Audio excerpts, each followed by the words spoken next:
चांगलं असतं. गेल्या वर्षी मोर होती, यंदा आपल्याकडे मोर नाही. ऐकलाय गेल्या वर्षी रासायनिक मोर होती. तंत्रामध्ये मूर नावाचा रोग आजार गाजराला जो असतो तो हा. प्रचंड होता. या वर्षी बिना रसायनचं केलंय रसायन बंद घातलेलं नाही ना का? साहेब ऐका, रसायनाचा जो थप्पी तुमचं जे आमच्याकडे कृपादृष्टी झाली, त्यामुळे जे रसायन माझ्याकडे पडलंय ते पाहिजे तर तुम्ही पाहू शकता.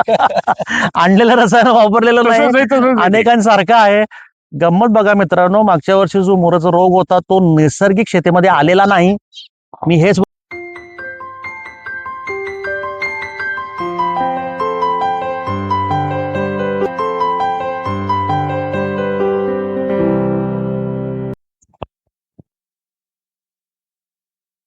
शेतकरी मित्रांनो नमस्कार. मी राहुल टोपले, संस्थापक मिशन ऑर्गॅनिक. आपल्या संस्थेच्या परंपरेप्रमाणे आपण आज पुन्हा एकदा अतिशय कष्टकरी, प्रयोगशील आणि सतत ह्या आपल्या काळ्या आईचा मातीचा ध्यास घेतलेल्या आपल्या अत्यंत कष्टकरी शेतकऱ्यांच्या शेतामध्ये उभे आहोत. आज सातारा जिल्ह्यातील वाई पाचवड जवळ व्याजवाडी ह्या ठिकाणी मी आलोय आणि माझ्याबरोबर माझ्यापेक्षा तरुण असलेले दोन शेतकरी आहेत. बघताय ना त्यांच्याकडं, त्यांची वय बघा काय आहेत ती. मला लाज वाटते यांच्यासमोर काम करताना.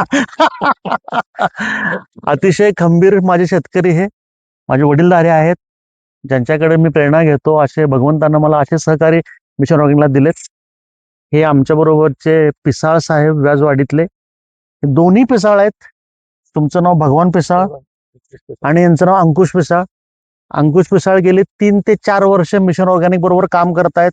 खंदे समर्थक आहेत सातारा जिल्ह्यातले आणि ह्या माणसाला मला काही सांगावं लागत नाही. अत्यंत प्रयोगशील आहेत. प्रचंड परिस्थितीनं तडाखा दिलेला माणूस, सतत अडचणीमध्ये असलेला माणूस, खरं कधीही हिंमत न आलेला माणूस. ह्या माणसाला मी कधी विसरत नाही. कारण एका शेतीशाळेमध्ये हे मला आले होते भेटायला. त्यांनी अनेक प्रकारचे प्रयोग केले. सतत सातत्य हवं प्रत्येक गोष्टीमध्ये. एखाद्या वेळी अपयश आलं, कधी अडचण आली मित्रांनो, तर घाबरून मैदान पळून जायचं, सोडून जायचं नसतं. छत्रपती शिवाजी महाराजांनी आपल्याला तो वारसा दिलाय. महाराष्ट्रामधल्या तुमच्या माझ्यासारख्या हजारो लाखो मावळ्यांना आपल्या आराध्य देव छत्रपतीने तो वारसा दिलाय की मैदान सोडायचं नसतं. आणि ते महाराजांचे जे बोल आहेत ना, ते मी आठवतो, मी लक्षात ठेवतो आणि मी पाळायचा प्रयत्न करतो. पण असे अंकुशरावांसारखे माणसं जे आहेत, ज्यांना परिस्थितीनं, ज्यांना निसर्गानं, ह्या समाजातल्या घाणेरड्या प्रवृत्तीनं सुद्धा यांना अडचण आणली, प्रचंड त्यांना त्रास दिला, पण माझा हा वाघ शेत सोडून पळाला नाही. प्रयोग ह्या माणसानं कधीही थांबवलेले नाहीत. अशी माणसं माझी प्रेरणा आहेत आणि अशी माणसं मिशन ऑर्गॅनिकच्या कुटुंबात आहेत. हे माझं मी भाग्य समजतो. दत्तगुरूंच्या चरणी खरंच माझी ही प्रार्थना की असे जे सहकार्य दिलेत, ही गुरुकृपा आहे माझ्यावरची आणि मिशन ऑर्गॅनिकवरचा हा आशीर्वाद आहे की असे सहकारी भेटले. आज आपण त्यांच्या व्याजवाडी गावात आलोय. त्यांनी काय काय प्रयोग केले हे बोलायचं आहे. यांचा एक वेगळा व्हिडिओ घेतो, पण आत्ता आलोय भगवान पिसळांच्या ह्याच्यामध्ये. हा माणूस कमांडो होता बरं का. अतिशय आध्यात्मिक माऊली आमची आहे. हा माणूस कमांडो होता. देशाचं रक्षण ह्या माणसानं केलंय आणि भगवंताची कृपा बघा कशी आहे. कृष्णभक्त माणूस आहे, कडक कृष्णभक्त आहे बरं का. मला सुद्धा बोलू देत नाही असा माणूस आहे हा. माझ्यासारख्या बोलणाऱ्या माणसाला सुद्धा बोलणं थांबवणारा माझा माणूस आहे. पण देशाची सेवा केल्यानंतर भगवंतानं त्यांना ह्या मातीची सेवा करण्याची बुद्धी आणि मातीची सेवा करण्यासाठीचा आशीर्वाद आदेश दिलाय आणि तो त्यांनी चरणावर घेऊन आज कष्ट केल्यानंतर वय 75 आहे. माणूस दररोज शेतामध्ये येतो. मित्रांनो, आज हा व्हिडिओ लाखो लोक बघणार आहेत महाराष्ट्रातले, कानाकोपऱ्यातले. हा माणूस आज आमचा सेलिब्रिटी आहे. तुम्ही बघा त्या माणसाचं वय. आज ह्या माणसानं नातवंडांच्या मध्ये 2 घास गरम खाऊन शांत झोपण्याचं वय आहे, पण तरी सुद्धा हा माणूस स्वस्थ बसत नाही. हा माणूस देशाची सेवा केल्यानंतर काळ्या आईची सेवा करतो आहे आणि तुमच्या माझ्यासारख्याला विषमुक्त अन्न मिळावं म्हणून गो आधारित शेती करतोय. आपली भाषणं बघून त्यांनी गाय आणले, जरा तिकडे दाखवा, ते बघा, तिकडे बघा जरा. परवाच गाय घेऊन आलेले आहेत. आता गाय आधारित शेती करणार. ही गंमत आहे मित्रांनो. मला सुद्धा छान वाटलं. मागच्या महिन्यामध्ये कोल्हापूर जवळ मिशन ऑर्गॅनिकनं जो निवासी प्रशिक्षण घेतलं, तेव्हा हे 2 लोक एसटी बसनं धडपडत कोल्हापूरला आलेले होते. माझ्यावर दबाव आला या गोष्टीचा. बघा कुठून कुठून लोक येतात. निवासी प्रशिक्षण ही घेतलंय, त्याबद्दल पण त्यांचं मत नंतर ऐकून घेऊया. आता आपण त्यांच्या शेतामध्ये उभारलो. तिकडे काय आहे बघा, त्यांनी सुंदर गाजरं तयार केलेली आहेत. या गाजरांना अनेक प्रकारचे रोग येतात, गाजर करणाऱ्यांना माहिती आहे. यांच्याकडे येत होते, आता यांनी भूसुधारक वापरलंय, रोगाचं प्रमाण संपलेलं आहे. आत्ताच त्यांनी उपसून दाखवलं मला प्लॉट मधलं रोग कमी आलाय. साधं सोपं तंत्र आहे. आता आपण पहिल्यांदा माझी बडबड ऐकण्यापेक्षा आज आमच्या माऊलींची बडबड ऐकूया. ते काय सांगतात ते सगळ्यांनी कान देऊन ऐका. या छोट्याशा व्हिडिओमध्ये तुमच्या माझ्यासाठी अतिशय उपयुक्त गोष्ट ते सांगणार आहेत.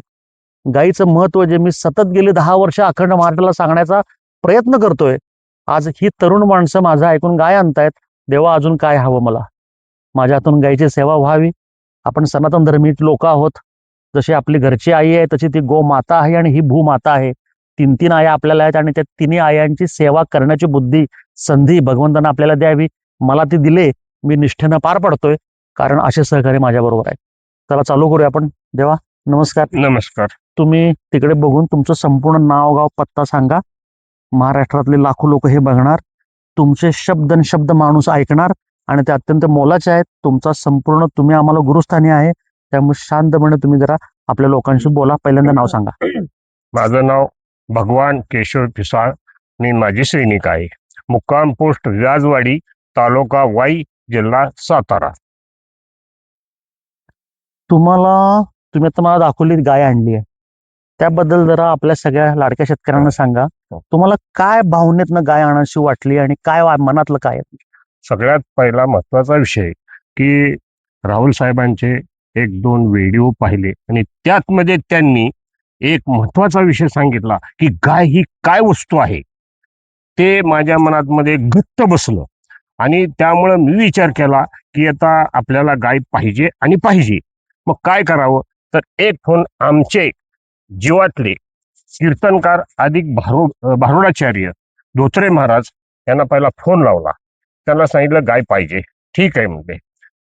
पहिली ही गाय आली होती एका बामणाला, पण त्यानं नापसंत केली. परंतु माझा फोन जायला आणि तो बामण या विषयात मागं सरायला एकच टाइम झाला की त्यांनी स्वतः होऊन ही गाय एका नगर्याची फुकट माझ्या फक्त भाडं दिलेलं आहे मी टेम्पोचं. आणि इथं आल्या मला म्हणले किंमत किती द्यायची? तर म्हणले एक चहा द्या आम्हाला. रामकृष्ण हरी. देवा, कळलं का? निस्वार्थी सेवेच्या बरोबर परमेश्वर कसा उभा असतो. त्या गायीचं 1 रुपये, गायीची विक्री करायची नसते मित्रांनो. भारतीय वंशाची देशी गाय ही दान द्यायची असते. गोदान हे हिंदू शास्त्रामध्ये अत्यंत पवित्र दान आहे. आज आमच्या माऊलीला अशाच भगवंत कृपेनं आज दान मिळालं. चहा घेतला फक्त, भाडं घेतलं फक्त, दुसरं गायीचे पैसेच नाहीत. गंमत आहे की नाही सांगा? आज मनामध्ये विचार आला, आज माऊलीने त्या दारामध्ये गाय आणून टाकलेली आहे. बोला पुढे. दुसरा मुद्दा, गायी इतकी सुंदर आहे की हे आमचं लहान मुलं आहे. हे जर येऊ दे जवळ येतं का? लहान मुलं आहे, आमचा नातू आहे यशवंत. यशवंत म्हणून आहे.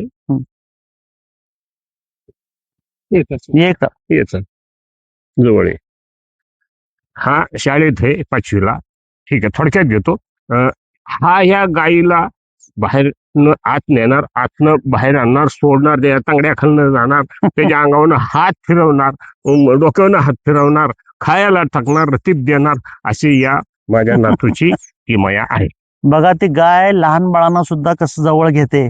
आईचं ममत्व आहे, ते प्रेम आहे, ते मातृप्रेम आहे. गाईला कळतं बरं काय. तुम्हाला हे तंत्र सोपं वाटतं की अवघड वाटतं रासायनिक तुलनेमध्ये? अहो, हे मला अमृत दिलंय तुम्ही.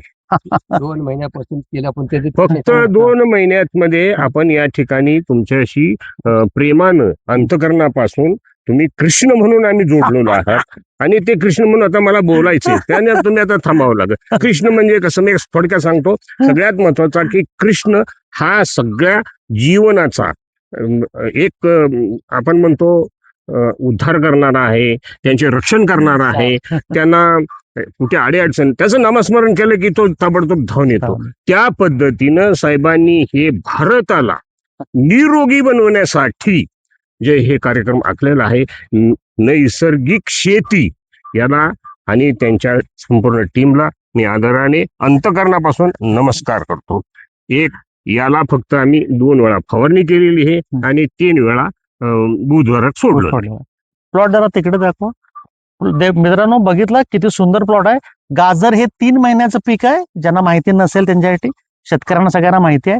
3 महिन्यामध्ये सुंदर उत्पन्न येतं. गाजरामध्ये कॅल्शियम कंटेंट जास्त असतो, तब्येतीला गाजर चांगलं असतं. गेल्या वर्षी मोर होती, यंदा आपल्याकडे मोर नाही.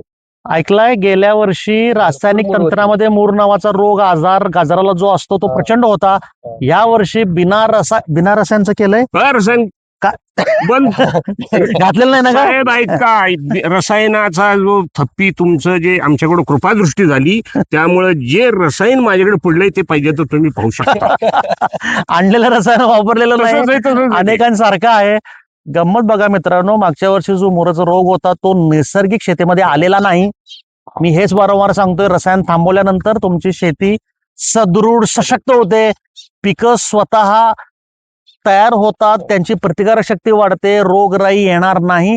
उदाहरण पुन्हा एकदा आज ह्या माझ्या तरुण शेतकऱ्यांकडनं, आज सुंदर प्लॉट आहे.